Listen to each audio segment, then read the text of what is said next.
নমস্কার, আমি জ্যোতিষ শিবগণাদি। আজকে একটা টিপসের অনুষ্ঠান। টিপস মানে সম্পূর্ণ ভাগ্য পরিবর্তন হয়ে যাওয়ার কোনো সম্ভাবনা নেই।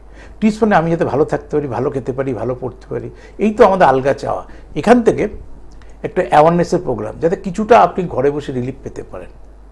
সেখানে আর রুদ্রাকের একটা বিরাট ভূমিকা। যে বহু মানুষ নেশাগ্রস্ত, আমরা কি নেশা ছাড়ান এইসব কিছু কিছু বিজ্ঞাপন দিকে ওখানে চলে যান।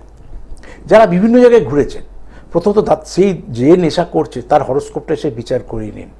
যতক্ষণ না বিচার করাতে পারছেন ততক্ষণ কি করবেন, আপনি 4 মুখী রুদ্রাক্ষ দাদার জন্মতিথি বা জন্ম নক্ষত্র অনুসারে সেইটাকে শোধন করে 1200 বার তার বীজ মন্ত্রে জপ করে শোধন করে ওটা ধারণ করাবেন।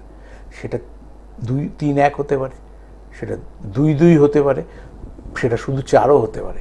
এই 4 মুখী রুদ্রাক্ষটা কোন কম্বিনেশনে পড়াবেন, যতক্ষণ না দাদার হরস্কোপ বিচার করছি ততক্ষণ বুঝতে পারবো না। কারণ প্রত্যেকটা মুখের একটা ফল আছে। 2-2-এর একটা গুরুত্ব, শুধু 4-এর একটা গুরুত্ব, 4-3-3-1-এর একটা গুরুত্ব, 1-3-এর একটা গুরুত্ব। ঠিক সেরকম আপনি 4 মুখী রুদ্রাক্ষ আশা করি হরস্কোপের ছকের সাথে যদি এটা মিলিয়ে আপনি করতে পারেন, নেশা থেকে কিন্তু অনেকে রিলিফ পাবেন। নেশা মানে শুধু শখে নয়, যারা সত্যি করে নেশা করে ডুবে গেছে, স্বামী স্ত্রীর মধ্যে গণ্ডগোল লাগছে, পরিবারটা ভালো লোক কিন্তু নেশা করলে কাউকে চেনে না, তাদের নিয়ন্ত্রণ করার জন্য এই রুদ্রাক্ষটা এরমভাবে ইউজ করতে পারেন। নমস্কার।